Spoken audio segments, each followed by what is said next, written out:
Buenas noches. Capitalismo revolucionario responde. Y un tema que me estuvieron preguntando, que vamos a tratar en un video corto, es la diferencia fundamental que hay entre el liberalismo y el neoliberalismo. Terrible, ¿cierto? El, este es un fenómeno que tiene que ver con la historia de la economía. Y es que, bueno, durante el siglo XIX y finales del siglo XVIII todos sabemos que se da la revolución industrial, los movimientos más liberales en lo político y en lo económico tienen ciertos triunfos en, en Occidente en general, y tenemos un sistema económico mundial donde los estados son muy pequeños, el gasto público es muy bajo, el, la moneda internacional son patrones metálicos, el oro, la plata. Entonces, como todas las monedas están basadas en metal, el dinero mundial es el metal en sí. Los estados pueden imprimir, pero al final lo que se transporta de un lado a otro es oro y plata, y por lo tanto hay una equivalencia en cuanto a los intercambios mundiales. Los aranceles de mercancías son muy bajos, el comercio prospera y el capitalismo comienza a, a tener su maduración, ¿no es cierto? No hay prohibición de sustancias, no hay regulación de sustancias, no hay regulaciones mercantiles y comerciales mayores, cosas muy pequeñas, ¿no es cierto? A finales del siglo XIX ya la esclavitud comienza a desaparecer en distintas partes de Occidente, y con eso entonces vamos viendo cómo el capitalismo está madurando. Pero a principios del siglo XX en Occidente, principalmente desde la derecha, se comienza a perder esto y comienza a aparecer el Estado como mayor interventor en el ámbito económico, ¿no es cierto?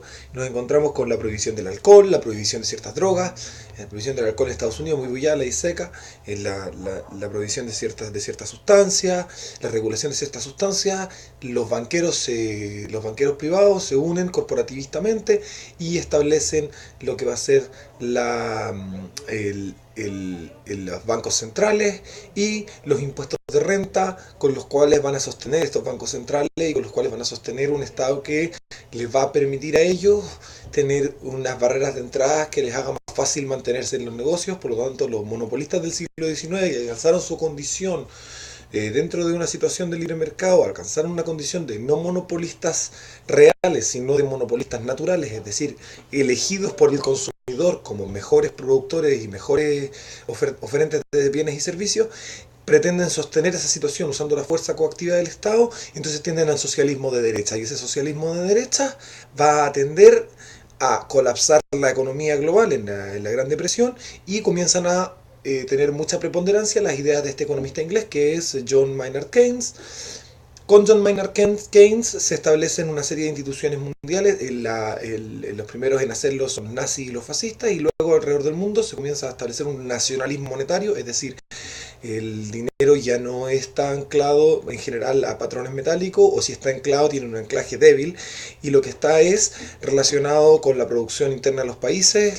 Comienzan los controles cambiarios, comienzan las políticas inflacionarias, las políticas expansivas de los gobiernos, y con eso entramos a una fase donde no hay capitalismo, sino que hay un sistema profundamente intervenido y profundamente administrado desde lo público, ¿no es cierto? Y como una planificación central con propiedad privada, ¿no es cierto? Son sistemas mixtos muy integrados en su mixtura. Bien, estos colapsan por su propia naturaleza durante los años 70, ¿no es cierto? En Chile tenemos la crisis de hiperinflación con Allende, que se venía proyectando desde Frei Montalva, pésimas políticas keynesianas. Tenemos en Estados Unidos, Nixon destruye la economía estadounidense, en Inglaterra el socialismo inglés, que era una versión keynesiana mucho más potente y mucho más socialista que la resto de Occidente, también quiebra, comienzan a colapsar las economías por todas partes, y aparece un economista que viene con respuesta, y él si bien en su inspiración ideológica es más genuinamente liberal, él se encuentra con un problema, ¿no es cierto? Tenemos todas estas instituciones, ¿no es cierto? Los bancos centrales están ahí, es muy difícil que vayan a salir, la banca, el dinero nacional, el nacionalismo monetario está ahí, difícilmente va a desaparecer. ¿Y cómo podemos hacer que podamos tener una economía más o menos liberal ya con esta situación que está establecida, ¿no es cierto?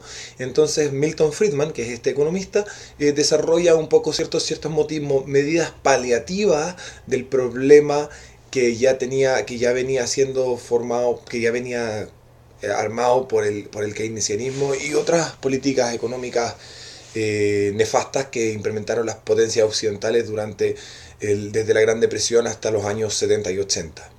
Entonces llamamos neoliberalismo a una cosa que de liberal no tiene nada, pero que sí intenta aminorar o suavizar desde el punto de vista liberal una hiperintervención estatal y un sobrecrecimiento del Estado y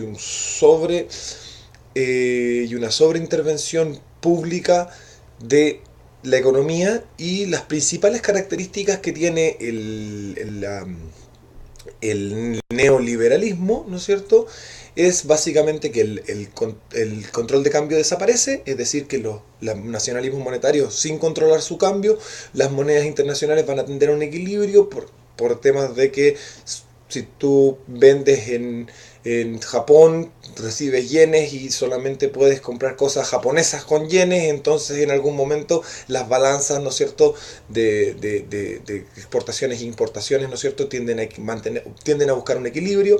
Y también lo otro que las caracteriza es que el Banco Central es independiente y tiene ciertas metas de inflación baja, ¿no es cierto?, de una inflación sostenida, pero controlada entre el 2 y el 5% normalmente. Vamos a ver cómo funciona el Banco Central Europeo, el Banco Central Chileno, cómo funciona la Reserva Federal actualmente, cómo funcionan también, ¿no es cierto?,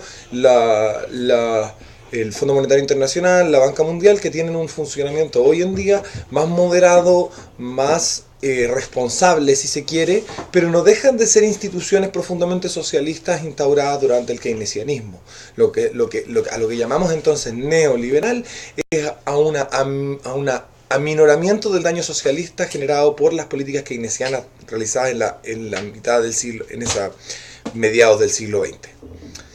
En contraposición tenemos, ¿no es cierto?, la postura liberal de toda la vida, ¿no es cierto?, implica cero intervención del Estado en las actividades económicas, cero prohibición de sustancias, cero regulación de sustancias, cero control de la actividad comercial, y implica que los dineros no son controlados por el Estado, que no existen los bancos centrales y que no existe el nacionalismo monetario, y por lo tanto los flujos monetarios se ven obligados a tender a patrones reales o a tecnologías modernas como lo son hoy en día Bitcoin y otras monedas de tipo criptográfica. Bien, esa es básicamente la diferencia fundamental.